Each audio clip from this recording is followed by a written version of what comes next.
So ito, proceed tayo sa example number 4. So yung example number 4 natin, makikita niyo din naman 'to dun sa book ninyo, dun sa PDF na sinend ko, yung letter B.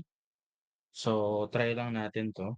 So meron tayong y squared dx minus quantity x plus y squared dy is equal to 0. So, again, hindi agad variable separable 'to kasi tignan niyo 'to, meron kang x plus y na naka-multiply sa dy. So, quantity x plus y na naka-multiply sa dy. Pero, if titignan niyo yung degree per term natin is nasa second degree. Kasi kahit expand natin 'to, so puwede naman natin agad siyang expand. So, puwede natin siyang gawin as saan equal 'to, 'di ba, kapag ganyan magfo-FOIL lang naman. So, equal lang 'to sa x squared plus xy plus y squared or x squared plus 2xy plus y squared. So, quantity x plus or x squared plus 2xy plus y squared dy is equal to 0. So, kung titignan niyo, nasa second degree naman lahat ng terms natin. So, ibig sabihin, considered siya as homogeneous equation. So, ayan, anong gagawin niya natin dito? Ano yung isa-substitute natin? Yung x ba or yung y? Ano yung isa-substitute? X or y? Kasi ano ba yung mas simple dito? Yung sa y squared. Ang kasama niya is dx. So, x na lang DX. sa substitute natin. So, x is equal to vy. So, ibig sabihin, papalitan din natin yung dx natin as v dy plus y dv. So, palitan lang natin lahat ng nasa equation. So, meron tayong ah, y squared multiplied by dx, which is v dy plus y dv. So, minus x squared. Ang x squared, pwede na nating diretso as v squared y squared plus 2xy. Again, yung x natin, papalitan natin ng vy, y plus y squared multiplied by dy is equal to 0. Then pwede na tayong mag-expand or distribute na natin. Ang matitira dito is vy squared dy. So, distribute lang natin to plus y cube dv minus, again, meron tayong negative dyan. So, huwag niyong kakalimutang distribute dun sa tatlong term. So, minus v squared y squared dy minus, ito magiging lang tong 2v y squared minus y squared dy. May dy din pala 'to, is equal to 0. So, next, meron bang similar term? DY squared. Yung vy squared. So, meron tayong vy squared dy, meron tayong negative vy squared dy. So, pwede natin siyang gawin. So, magiging lang 'tong unahin na natin yung y cube dv. So, y cube dv, so minus ito muna. So, v squared y squared dy, and then combine natin yung dalawa. Vy squared dy minus 2vy squared dy. Matitira is negative v y squared dy. And then yung last is y squared dy is equal to 0.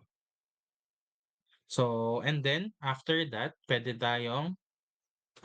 natin siyang simplify kasi lahat ng terms meron silang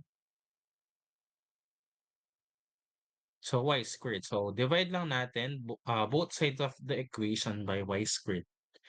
Actually, kahit dito pa lang, kung gusto niyo na agad na mag-simplify before kayo mag-combine, pwede naman para mas makita niyo kaagad.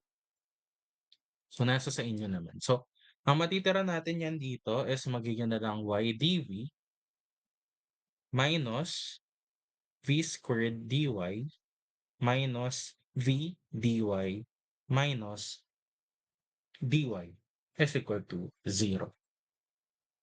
So, factor out lang natin. Pwede nating i-factor out yung negative sign dito.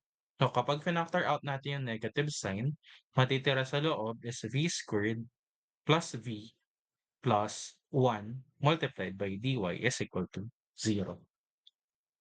So, itong part na yan, considered na siya as variable separable. So, ang gagawin natin, so, minsanan ko na lang yung divide. So, ang gagawin is di-divide lang natin yung buong equation by ano yung pandi-divide natin? Para matanggal yung y dito, so kailangan divide lang natin ng y. So, okay na nun yung sa first term. Yung sa second term naman, so para matira is puro in terms of y, divide lang natin by v squared plus v plus 1. So, magka-cancel yung y dun sa first term, matitira is dv over v squared plus v plus 1 minus dy over 1.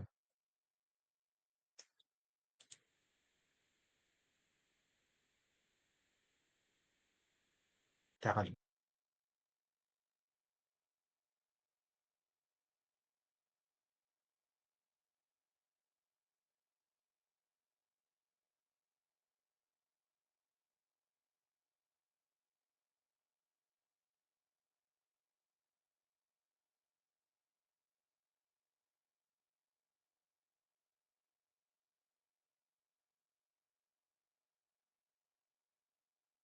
so, ayan, dun sa pangalawang term natin wala tayong problema. Kasi ang direct integration nito is ln of y. How about yung sa first term? Paano natin may integrate yung sa first term? So, hiwalay ko na muna siya. So, lagay na lang natin ito mamaya sa answer natin. So, meron tayong dv over v squared plus v plus 1. So, ito obviously, hindi siya pwedeng diretsong ln lang kasi kapag let u tayo ng v squared plus v plus 1, ang du natin is 2v plus 1. Eh wala naman tayong v sa taas. So, hindi na agad pwede yung ln of u or yung ln, hindi na agad pwede. So, ano pa yung isa sa mga ginagamit nating formula para sa mga merong fraction? So, bukod sa ln, ano yung next option natin? Yung Partial. So, yung completing the square, yung partial fraction, ang tatandaan nyo lang pagdating sa partial fraction, dapat factorable yung denominator. Kaso sa case na to, hindi na factorable yan. Yung v squared plus v plus 1. Pero, pwede nating gamitan ng arctangent. Yung formula natin for arctangent. Pero, hindi natin magagamit yon as it is sa given na to. Kasi 'di ba yung ah sa arctangent du over u squared plus 1. So, ang goal niyan natin is try natin ma-convert yan sa ganitong format if pwede siya. So, ang gagamitin natin dyan is yung completing the square. So, magiging lang tong dv. So, meron tayong v squared plus v. So, completing the square. Ano yan yung a-add natin dito? Di ba? Ang ginagawa, divide 2 raised to 2. So, meron tayong plus 1/4. Kung nag-plus 1/4 tayo, dapat magma-minus 1/4 tayo dito para walang effect yung in-add natin. Kasi hindi tayo pwedeng basta-basta magpalit ng value sa isang equation.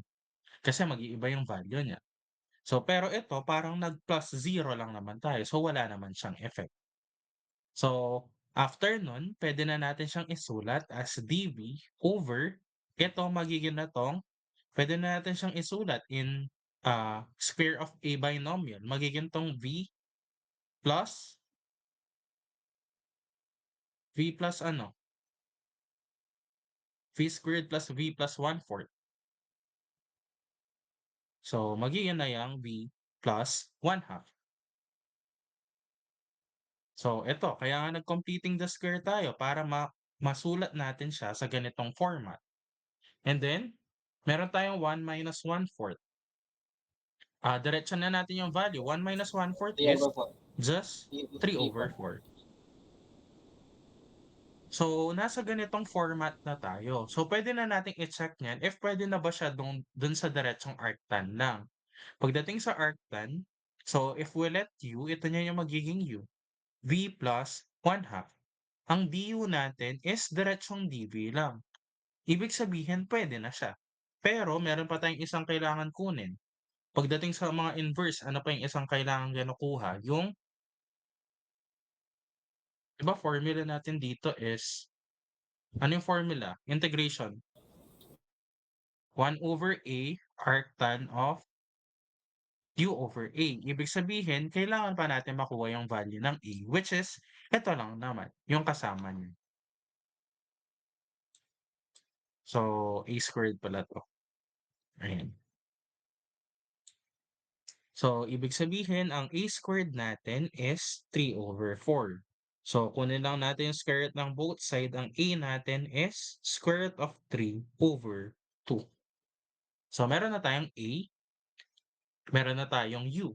So, nag-match naman siya dun sa equation. Ibig sabihin, pwede na nating makuha yung integration niya. So, ang integration nito is 1 over a, which is 1 over square root of 3 over 2 arctangent of u over a. Ang u natin is v plus 1/2 over square root of 3 over 2. So, before natin siya i-insert dun sa final answer natin, simplify na muna natin. 1 over square root of 3 over 2. So, reciprocal lang yung denominator. Magiging lang tong 2 over square root of 3 na lang. Then, arctangent. So, ang mangyayari dito, kung mag-LCD tayo sa taas na over 2, so over 1 to, so magiging tong LCD divided by 1 times 2. So, meron tayong 2v plus 1. Sa baba, meron tayong square root of 3 over 2. So, cancel lang yung 2. So, ang matitira na lang natin is 2 over square root of 3 arctan of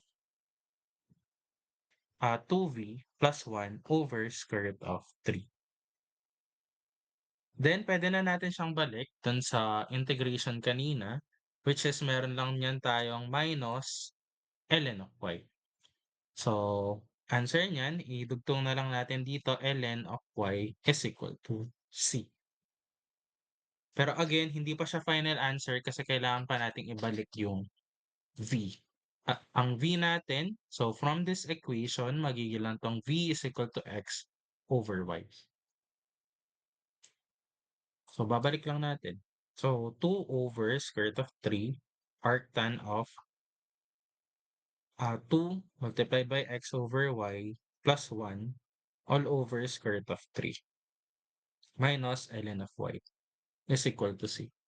So, actually, kung ako consider ko na to, pero para mapakita lang natin na simplified pa siya, square root of 3 arctan. So, mag-LCD tayo sa taas. Anong LCD? Y lang. Then, wala namang magbabago dito. 2x pa din. So, y divided by 1 times 1 is y all over square root of 3 minus ln of y. So, para sa final answer natin, bababa lang tong y na to. Kasi nga, di ba, ang ginagawa is retain lang yung numerator multiplied by the reciprocal of the denominator. Eh ano ba yung reciprocal ng denominator? 1 over square root of 3. Kaya mamumultiply lang dito yung square root of 3. So, final answer natin is 2 over square root of 3 arctan of 2x plus y all over y square root of 3 minus ln of y is equal to c. So, ito yung magiging final answer natin. So, ayun, kailangan ma-recall lang ulit yung mga iba't ibang formulas or iba't ibang formulas na ginagamit natin for integration. Kagaya nito, completing the square pa tayo. So, may times naman ang ginagawa is ah minamanipulate pa natin yung sa taas and then naghihiwalay ng value sa taas. So, possible din yun. So, kailangan ma-recall kahit siguro i-recall or i-try niyo lang ulit yung mga naging examples natin dati sa integral, kahit ilan lang sa mga yun. Kasi madami tayong examples last sem, eh, per topic. So, ito try naman natin merong exponential. Pero mabilis lang 'to compared dun sa mga, previous na example. So, try natin. So, example number 5. So, ang given natin is y e raised to x over y plus x dy is equal to y dx. So, again hindi siya separable kasi tignan niyo meron tayong y plus x na naka-multiply sa dy. Automatic hindi siya separable. So, next, check lang natin kung homogeneous ba siya. So, ito wala tayong problema, first degree, ito din first degree. Ito nasabi na natin kanina, 'di ba kapag meron tayong x raised to 1 over y raised to 1, yung degree mo is 1 minus 1 lang, so 0 pa din 'yan. So, ang total degree is 1 pa din. Kasi nga kapag sinubstitute natin 'di ba magiging lang 'to lambda, y e raised to lambda x over lambda y, cancelled lang 'yan. So, ibig sabihin wala siyang bilang dun sa degree. So, ayan, ibig sabihin consider siya as homogeneous. Ano niya yung sa substitute natin kung ito yung equation natin?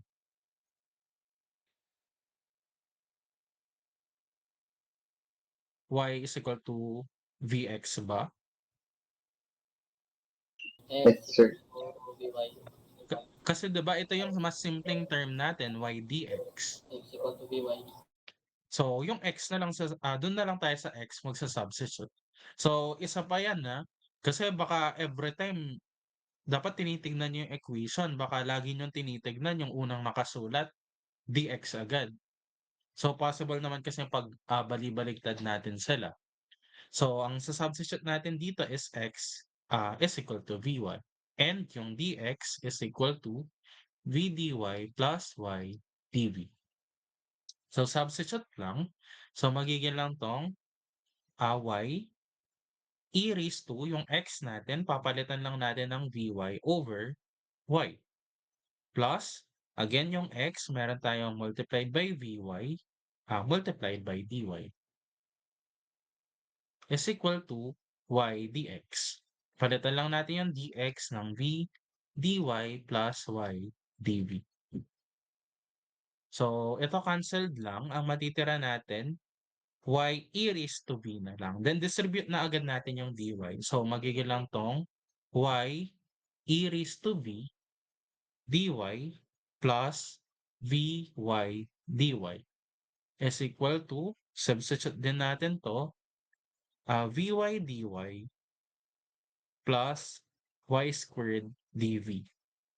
So, ano yung masi-simplify? Meron tayong puwedeng ma-cancel kaagad diyan. Kasi kung titignan niyo meron tayong positive Divide vy po. dy, dy. vy dy. Eh, kapag tinranspose natin 'to sa kabila magne-negative lang, eh, di cancelled lang din 'yan. Kasi kapag tinranspose natin minus vy dy, so matatanggal lang talaga. So matitira is y e raised to v dy is equal to y squared dv. So, dito kahit hindi na tayo mag-divide ng similarity nila kasi nga, variable separable na din siya. So, ano yung di-divide natin? So, dito obviously kailangan i-divide natin yung y squared saka e raised to v. So, para matanggal yung y squared dito in terms of v na sila, matanggal yung e raised to v dito in terms of y. So, pero ang matitira natin dito, y over y squared is dy over y na lang. Is equal to dv over e raised to v. So, yung sa left side, again, wala tayong problema. Para ma-integrate, ln of y lang. Or rewrite ko muna, dy over y. Ito sa kabila, ano yung gagawin natin? Taas. itaas na lang para maging siyang e raised to negative v dv, which is diretsong exponential lang. So, integration nito is ln of y. How about yung sa kabila? Integration niya is e raised to negative Negative v. Negative series na e raised to negative v plus c. So, ayan. Actually, okay na niyan 'to as, answer kasi hindi na din naman natin siya masi-simplify kasi nga, meron kang involved na ln tsaka e or exponential. Kapag in-exponential natin 'to, eh, di yung sa kabila magiging siyang e raised to negative v. Hindi na natin siya masi-simplify. Kapag in-ln naman natin both sides, ito magiging ln of y, which is mas magiging complicated pa. So, ang gawin na lang natin transpose ko na lang 'to sa kabila, though kahit hindi na din naman. And then balik lang natin yung value ng v. Ang v natin is yung sinubstitute natin kanina is x is equal to v over y. So, ang v natin is x over y. So, eto niyan magiging siyang negative x over y is equal to c. Tinranspose ko lang, nag-positive tapos binalik lang natin yung value ng v. So, ayan yung example number 5. Siguro last na lang yan. So, possible kasi na meron kang, 1 or more 2 solutions pagdating sa isang equation. So, bukod dun sa ano, ito kasi pwede naman tayong mag-substitute ng y is equal to vx. Mas magiging mahirap nga lang. Pero merong times kasi na, merong applicable na iba't ibang methods. So, for example, so try natin yung, example na 'to which is nasa book din naman. So, example number 6. So, try natin. 'To.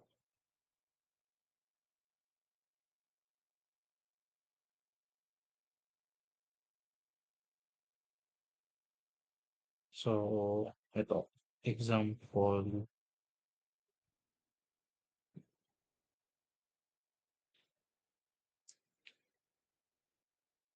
ito.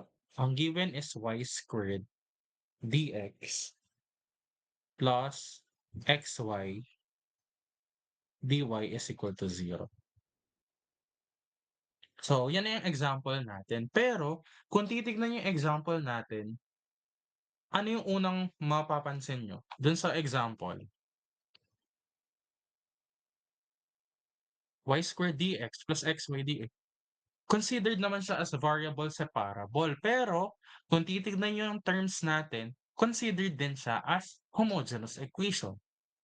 Pero siyempre if tayo yung nagso-solve, kung lilitaw yan kunwari sa quiz, automatic variable separable yung gagamitin natin. Pero try lang natin pakita ngayon na kahit alin method yung gamitin natin, dapat mag-a-arrive naman sa same answer. So, pero hindi sa lahat ng equation applicable yung ganyan. Kagaya nga nung kanina, yung mga examples natin na 1 to 5, hindi naman sila variable separable. Pero ito, for number 6, variable separable na siya, homogeneous equation pa. So, try muna natin, variable separable. Ano yung divide? Ano yung divide natin? So, dito, obviously, y squared and then yung x.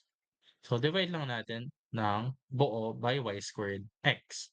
So, cancel lang to, matitira is dx over x. Ito naman, cancel yung isang x, yung y naman, y over y squared, matitira is dy over y is equal to 0. So, variable separable, diretso lang. Ito kasi yung pinakamadali. So magiging lang yan tong ln of x plus ln of y is equal to c. Or, ano pa yung gagawin natin? Magiging tong ln of xy is equal to c. And then, exponential lang both sides. Xy is equal to c.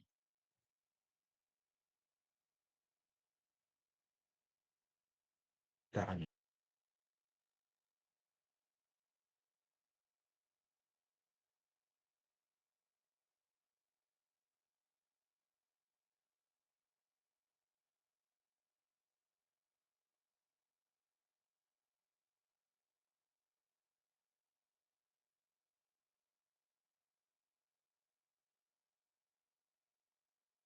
So ayan, try naman natin gamitan ng ano, ng homogeneous equation. Kasi nga consider din siya as homogeneous. So meron tayong y squared dx plus xy dy is equal to 0. So since baka ito na yung last example. So gamitan din natin siya ng ano, ng y is equal to vx saka x is equal to vy. Kasi kung titignan yung equation parang same lang naman na simple. So kahit alin. So dapat mag-a-arrive pa din sa same answer. So kahit naman dun sa mga previous example, kahit alin yung gamitin ninyo, either y is equal to vx or x is equal to vy, same lang naman na dapat mag-arrive sa same answer. Pero kaya lang natin ina-identify kung ano yung mas simple para mas mapadali yung solution. Pero sa mga gantong cases na parehas namang simple, kahit alin na lang. So try muna natin. Start tayo dun sa y is equal to vx. Sa substitute niya natin is dy is equal to v dx plus x dv. So, substitute lang. So, magiging lang tong v squared x squared kasi y squared tayo multiplied by dx plus x multiplied by vx multiplied by v dx plus x dv. So, next, expand lang v squared x squared dx plus ito na muna yung multiply ko, vx squared multiplied by v dx plus x dv. Then, distribute natin yung vx squared. So, v squared x squared dx plus, ito niyan, magiging siyang v squared x squared dx. And then, yung sa last term natin is plus v x cubed dv is equal to 0. Ayan. Meron bang similar term? Ito, similar term sila. So, magiging tong 2 v squared x squared dx plus v x cubed dv is equal to 0. So, next.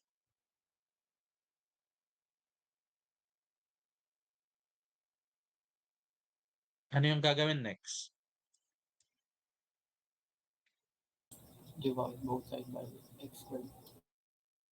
Divide natin both sides by x squared. Or actually, ano na pala to, variable separable na pala siya.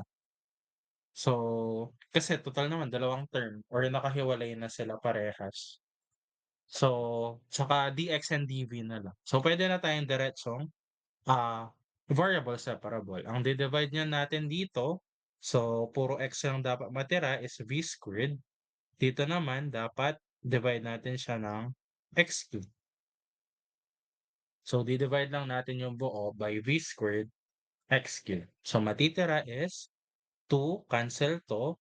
Ang matitira is dx over x. Then, meron tayong plus, itong x cube magka-cancel. Yung v squared natin, magka-cancel yung isa. dv over v is equal to 0. So, integrate. Diretsong integrate. ln lang sila parehas. 2 ln of x plus ln of v is equal to c. So, using properties, or okay, balik muna natin to. 2 ln of x plus ln of, ang v natin base dito is v is equal to y over x. So, y over x lang siya is equal to c. So, ano yung next na gagawin yan? Pagsamahin. Pagsasamahin, pero again, hindi natin sila pwedeng pagsamahin ng ganito. Kailangan Squared. wala tayong coefficient. So, magiging tong ln of x squared plus ln of y over x is equal to c.